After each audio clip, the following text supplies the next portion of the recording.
This video was made possible thanks to InVideo AI. More details coming up soon. To what extent will Russia be able to maintain its offensive in Ukraine? Okay, I know it seems like every time autumn comes around, we keep coming back to the same question, or at least one of the same style. Will the war continue next year? How far can Ukraine's and Russia's military efforts go? Do they still have the resources to keep fighting? And let's face it, this is the third summer that has ended with this war in progress. Even so, time passes. And apart from the propaganda, that means the fatigue, the shortages, and the consequences of this dreadful war are accumulating for both sides. In past videos, we've already explained how Ukraine is short of ammunition, equipment, and above all, men. But the truth is that, on the other side, they are not much better off either. In fact, some experts are warning that Vladimir Putin's Russia may be pushing the machine too far. It could be facing its own sword of Damocles by repeating exactly the same mistakes that once brought about the fall of another empire also commanded by Moscow. I'm of course talking about the Soviet Union. Now, the key question is, to what extent is Russia really close to the abyss? Does the Kremlin really have reason to worry beyond the thousands of casualties this war is causing? Well, that's exactly what we asked ourselves on VisualPolitik, in order to understand exactly where things are at in the war. And of course, after doing our homework, we are going to tell you the results in this video. And not only that, we're also going to see a plan with which NATO governments could put Putin on the ropes, and maybe even cash in on the situation at the same time. Keep an eye out for this. So hold on tight, because today we're going to uncover the economic cracks in Putin's empire. But before that, as someone who's been making YouTube videos for a few years, I can tell you that there's a lot that goes on behind the scenes to make it all happen. Recently, we discovered a tool called InVideo AI. It's the most popular AI video creator in the world, with over 10 million users across more than 150 countries. But rather than just telling you about it, let me show you with an example. Simply ask InVideo to create a 3-minute YouTube video, like one on why invading Belarus could be Ukraine's next step, a topic we discussed just a few days ago.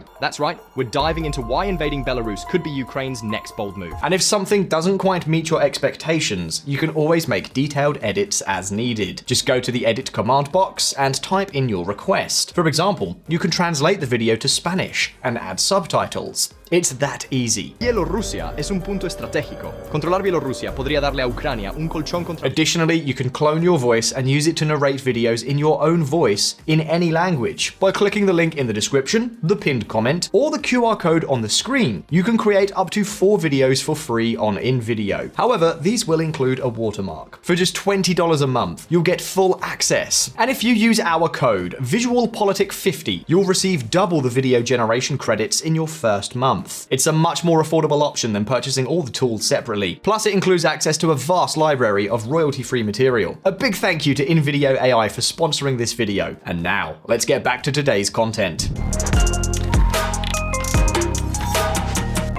As the war in Ukraine drags on and on, far, far longer than Putin would have even thought in his worst nightmare, the Kremlin has been forced to take action. On the one hand, they have had to resort to mass mobilizations of new soldiers. For example, in the summer of 2022, they had to mobilize 137,000 people, and in December 2023, another 170,000. And now, in 2024, following the invasion of Kursk, they had to do something that they had promised never to do: to mobilize and send thousands and thousands of recruits to the front. Young, unprepared, inexperienced, ill-equipped kids. A real disaster. And the point is that not only are all of these personnel no longer available for the productive economy, but to top it all off, they also automatically become a huge burden on the public budget. A burden that is weighing heavy today, and that will be even heavier in the future, because it's likely many of these young people will be wounded or lose their lives on the front lines. The government will have to pay out a lot of pensions, indemnities, and to support dependents for decades. A heavy burden that will take a long time to overcome. In fact, if I may say so, this is probably the biggest stupidity of this whole damn war.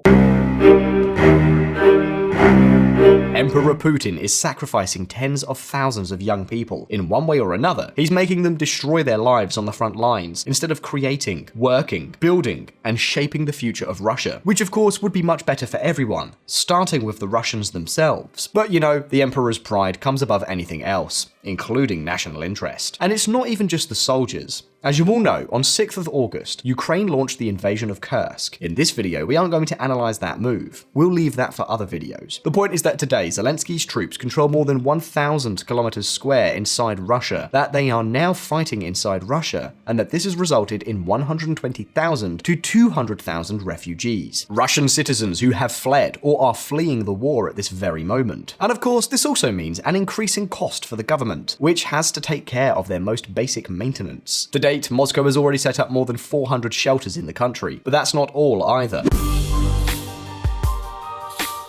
On the one hand, the Russian government has had to implement what is known as a war economy. What exactly does this mean? Well, it means giving absolute priority to the military cause. Everything has to be geared towards maintaining the war effort in Ukraine. The change of Shoigu as defense minister on the 12th of May 2024 had a lot to do with all this. As we told you here on VisualPolitik in detail, Shoigu was succeeded by Andrei Belousov. And who is this Andrei Belousov? Well, basically, an economist. And what on earth is an economist doing at the head of the Ministry of Defense of a country that is also up to its neck in a brutal, widespread, and seemingly endless war? Well, precisely to start up the war economy we're talking about. And what does this war economy consist of? Well, to sum it up, something like spending more, much more on the armed forces, in putting all government departments to work in this same direction, and to ask state-owned and private companies, all of them, to stop manufacturing civilian products as much as possible in order to focus on supplying the military with everything it needs to continue fighting this war. We're talking about a huge flow of public money into the Russian economy, which, by the way, is what explains why this economy has returned to growth and job creation. Everything that is effective in the country must be put to work to achieve victory. The country's factories are working at full capacity, or at least the maximum output they can afford. I repeat, it is the war economy, which is also increasing available jobs and wages. On the one hand, it's a war, and people, even my relatives, are dying. But then, there is this renaissance of manufacturing. Have we ever had a period like this in the history of our country, when we workers have gained so much? There's so much employment that, in many regions, factories are recruiting students as young as 14 and 15 years old. And even Putin himself has had to approve the exchange of prison sentences for forced labor. Putin approved the idea of sending 100,000 prisoners to forced labor. As I said, thanks to a sharp increase in public spending and a huge outpouring of money into domestic industry, the Russian economy has returned to growth. This has caused the propagandists to play a rapturous game. Putin is winning. Russia is going like a rocket. NATO is failing. The only thing left to do is for them to surrender. Nevertheless, the problem for the Kremlin is that economic warfare is neither free, nor, of course, can it be sustained forever.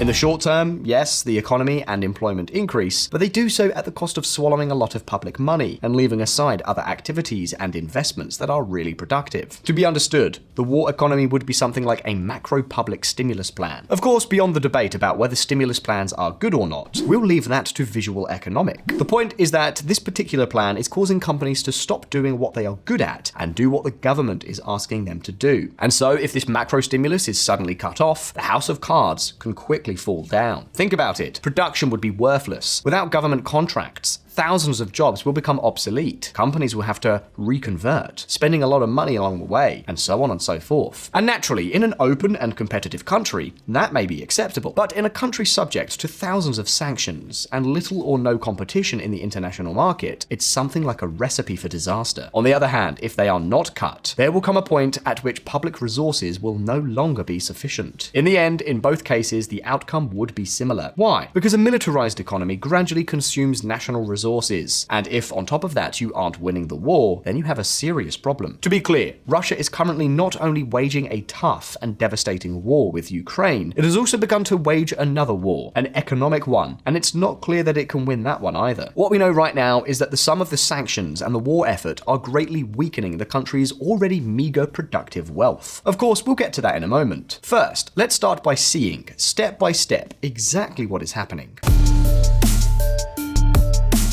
Putin expected the invasion of Ukraine to be a piece of cake. His troops would arrive promptly in Kyiv, and from there, events would unfold. Zelensky's government would fall and be replaced by a pro-Moscow one. In this way, Ukraine would definitively distance itself from NATO and the European Union, and the Russian troops would return home in triumph. We would all see them parading victorious on Moscow's Red Square, which for Putin would be a kind of imperial coronation. His name and legacy would definitely enter Russia's history books through the front door.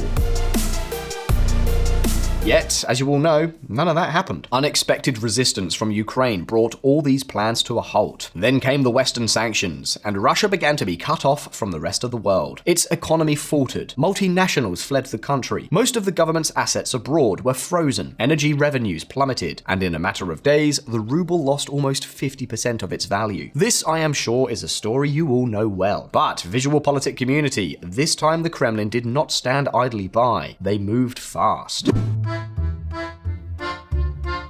They established strong capital controls, sought ways to bypass many of the international sanctions, and began injecting much more government money into the economy. The outcome of this plan? Well, in 2025, the Russian economy grew by almost 4%, and in 2024, the IMF estimates that it will grow by around 3.2%. And in truth, it must be recognized that under the circumstances, the Russian government did quite well. They probably had many contingency plans developed and were able to execute them very quickly. In any case, they scored high marks. Of course, as I was saying, this has delighted Russian propagandists and Putinists of all stripes. I'm sure you've all heard these types of messages on Twitter, YouTube, or on TV. The Russian economy is going from strength to strength. They are winning the war, and Putin will once again make a fool of an imperialist NATO that only wants to lead us into World War III and send our young people to die against the invincible Russian troops. Now, look closely at this graph. Doesn't it seem strange that a Russia subjected to 1,001 sanctions, with less energy revenues than before, and with problems that cause it to struggle to keep commercial flights in the air, as we told you in this video, is growing more rapidly than the countries of the European Union or the United States? Well, obviously, this has an explanation that we've already given you: the military-industrial complex.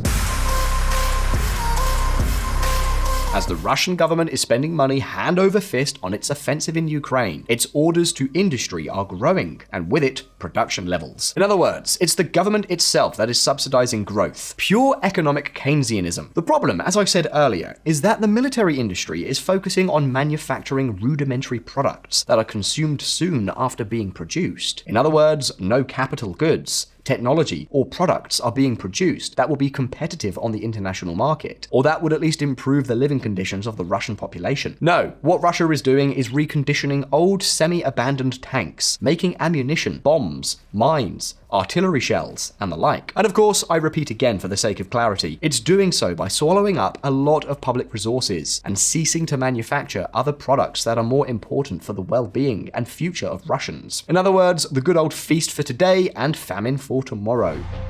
Russia is masking a process of significant economic degradation that will continue into the future and further marginalize its global presence. But exactly what economic effort are we talking about? This is the key question, and the one that will tell us how sustainable or not the Russian military effort is. According to available information, Russia is currently spending approximately 7% of its GDP on its armed forces, and Putin has announced that this figure will soon rise to 9%. To give you an idea, an expenditure of 7% of GDP comes to about $140 billion a year, about $80 billion more than the military spending the country had before the war. But naturally, that's the published data. If we take into account the military budget and the budget for undisclosed items, it is very likely that, in the more than 2.5 years of the failed invasion in Ukraine, the bill for the Kremlin is well over $300 billion. And if we add to this amount all the assets frozen abroad, the cost of Putin's war for Russia may have already well exceeded $500 or even $600 billion. This is no joke, because it's a wild figure for a country that's not exactly wealthy. But that's not even the most disturbing thing.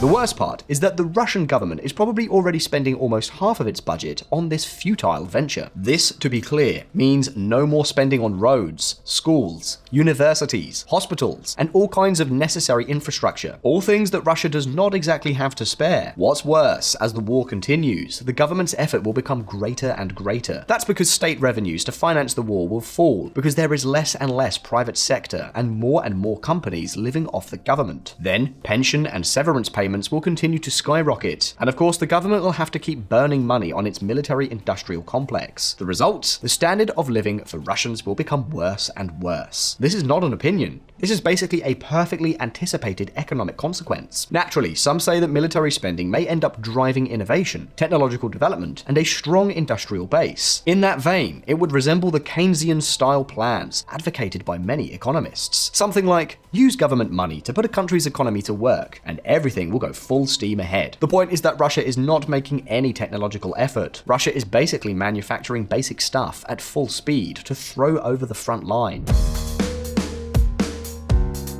On top of that, sanctions and the flight of qualified professionals are not helping either. For example, sanctions mean that Russia cannot borrow money in the international markets. So in order to finance the war and public spending, it can only use its reserves, borrow domestically in small volumes, and raise taxes, which, as we will see in a forthcoming video, is exactly what they are doing. All this by itself acts as a brake on Russia's war-fighting capability. They cannot spend as much as they'd like to, and even worse, they are draining reserves.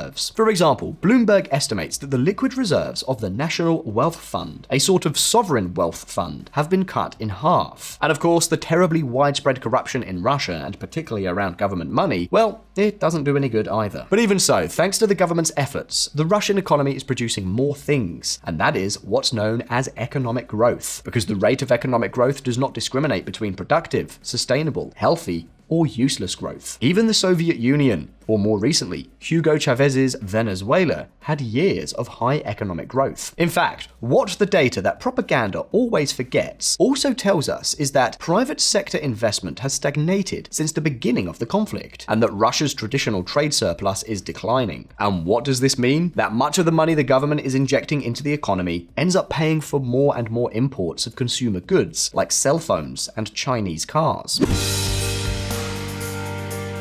In other words, we have an economy that's growing, but in which the public sector is growing, but not the productive economy. In fact, the capital accumulation process behind any country's future growth has stalled, and inflation has officially soared above 9% as a result of economic stimulus and the ruble's loss of value. And this has meant that on 13th of September, the Russian central bank was forced to take this measure.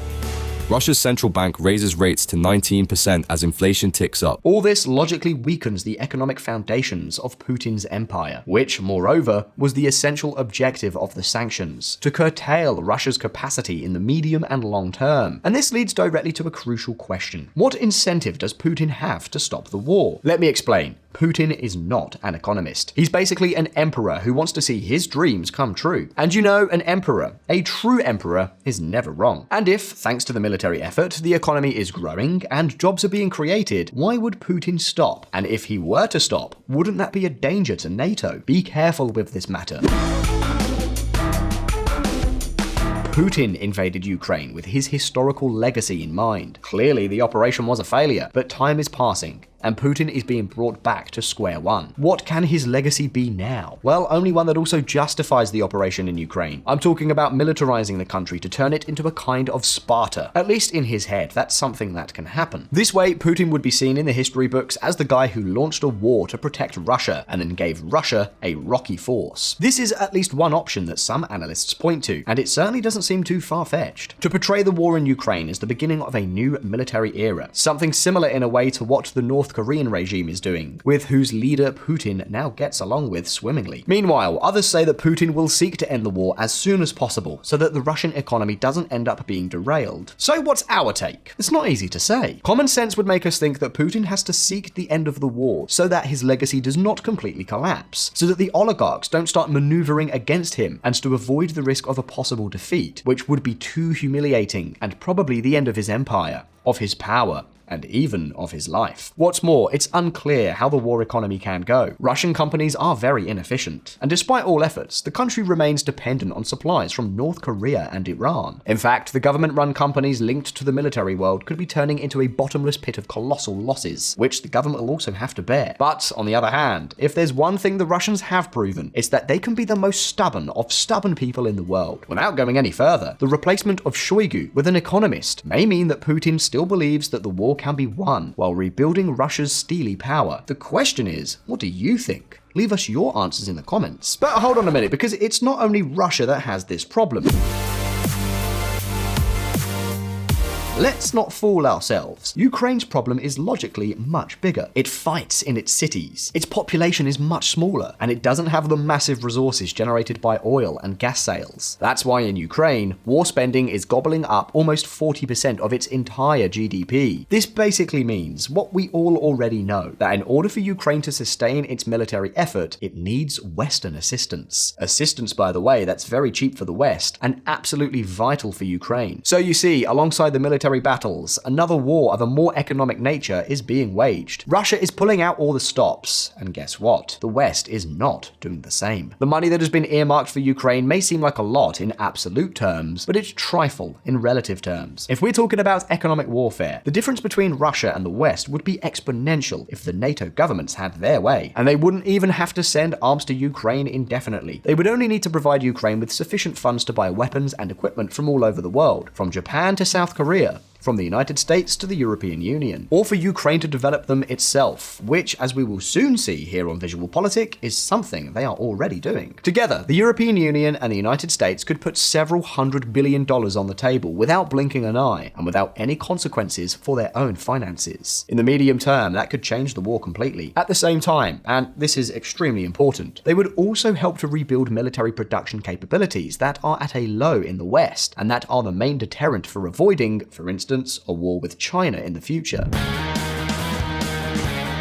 Because sometimes we forget, but deterrence is a key ingredient in maintaining peace and security. Military spending serves not only to win wars, if necessary, but above all, to maintain a strong deterrent, and thus consolidate peace. That's why those who fiercely oppose military spending often do nothing more than create the perfect breeding ground for conflict. And that, too, is why investment in Ukraine could have enormous benefits for the West. It would show the liberticidal tyrants that they can't get away with it. Military capability would be restored, and deterrence power would be increased, preventing further conflict in the future. What's more, investment in technology would be boosted, which would also help the West maintain its supremacy in this field. And above all, they would ensure that Russia would meet the same fate as the Soviet Union. Because don't doubt it for a moment, an economic war between Russia and the West would lead to the collapse of Russia sooner or later. I'm afraid, but there can be no doubt about it. It is the stark reality.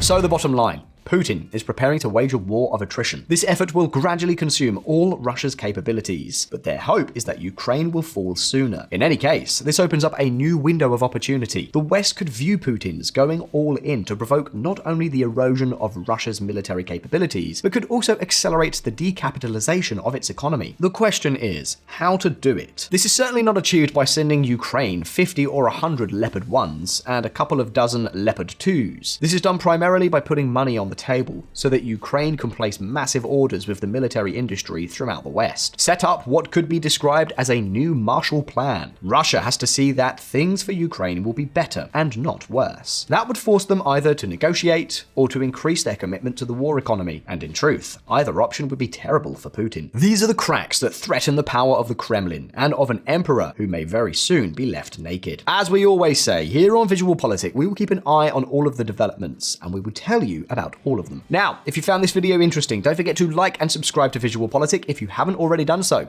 All the best. I'll see you soon.